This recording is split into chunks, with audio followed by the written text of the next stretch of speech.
দর্শক বন্ধুরা, সামনে চলে এসেছে বিশাল এক সত্যতা। জি হ্যাঁ দর্শক বন্ধুরা, আমাদের সকলের প্রিয় অপু বিশ্বাসকে কিন্তু এবার খুবই নোংরা অবস্থায় দেখতে পাওয়া গিয়েছে হোটেল রুমে, তাও আবার প্রয়াত তথ্য প্রযুক্তি প্রতিমন্ত্রী পলকের সঙ্গে। জি হ্যাঁ দর্শক বন্ধুরা, পলকের সঙ্গে অপু বিশ্বাসের যে ছিল বিশাল এক সম্পর্ক, এটি কিন্তু এবারে সামনে চলে এসেছে। তিনি কিন্তু পলকের সঙ্গে অনেক দিন ধরেই করে আসছিলেন বিবাহ বহির্ভূত সম্পর্ক, এবং এই সম্পর্কের জেরেই কিন্তু তাদেরকে একসঙ্গে হোটেল রুমে প্রবেশ করতে দেখা গিয়েছে, এবং তারা যে অনেক ধরনের ঘৃণিত কাজও করেছে সেটি কিন্তু বলাই বাহুল্য। জি হ্যাঁ দর্শক বন্ধুরা, অপু বিশ্বাস যে কিনা শাকিব খানের সঙ্গে বিবাহ সম্পর্কে আবদ্ধ, তিনি কিন্তু বিবাহ বহির্ভূত সম্পর্কে আবদ্ধ জুনায়েদ আহমেদ পলকের সঙ্গে, এবং পলকের সঙ্গে একসঙ্গে রুমে দেখতে যাওয়ার পরপরই কিন্তু শাকিব খান বলে দিয়েছে বিশাল এক কথা। তিনি কিন্তু অপু বিশ্বাসের সঙ্গে আর কখনই কোনো সম্পর্ক রাখবেন না, এবং তিনি কিন্তু দিয়ে দিয়েছেন একটি সিদ্ধান্ত। তিনি খুব শীঘ্রই তার ছেলে আবরাম খান জয়কে নিজের কাছে নিয়ে আসবেন, এবং এই ধরনের দুশ্চরিত্রবান নারীর সঙ্গে তিনি কোনোভাবেই তার ছেলেকে রাখবেন না বলে জানিয়েছেন। তিনি ইতিমধ্যেই কোর্টকে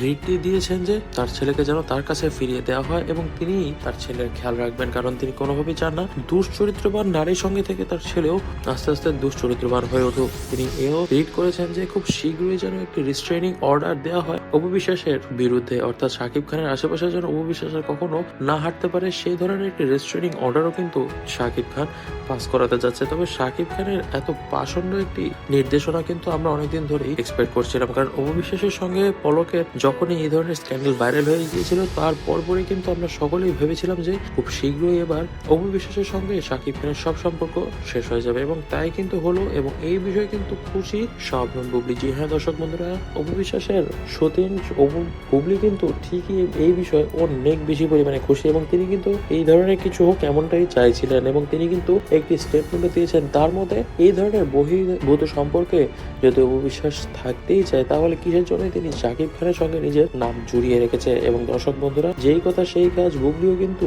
অতিরিক্ত পরিমাণে খারাপ করা বলেছে অপু বিশ্বাসের বিরুদ্ধে, এবং এতেই কিন্তু অনেক বেশি পরিমাণে অপু বিশ্বাসকে সকলে মিলে ব্যান করার চেষ্টা করছে। জি হ্যাঁ দর্শক বন্ধুরা, শুধু যে শাকিব খান অপু বিশ্বাসের বিরুদ্ধে খারাপ কথা বলছে তা কিন্তু নয়, পুরো ইন্ডাস্ট্রির সকলেই কিন্তু এখন বলছে যে অপু বিশ্বাসের উচিত ছিল নিজেকে সামলে রাখা, তবে সে সামলে রাখেনি, অতঃপর তাকে এখনই বয়কট করা হোক। পুরো ইন্ডাস্ট্রিতে যখন বয়কটের দাগ, তখনই কিন্তু অপু বিশ্বাস নিজেকে গুটিয়ে ফেলেছে এবং নিজেকে সকলের থেকে আলাদা করে ফেলেছে। তবে দর্শক বন্ধুরা, আপনারা এই বিষয়ে কি মনে করছেন তা কিন্তু কমেন্ট বক্সে কমেন্ট করে জানাবেন। আজ থাকছে এই পর্যন্ত, দেখা হচ্ছে নেক্সট কোনো ভিডিওতে। ততদিন পর্যন্ত ভালো থাকবেন, সুস্থ থাকবেন, এবং আমাদের চ্যানেলটিকে সাবস্ক্রাইব করতে ভুলবেন না।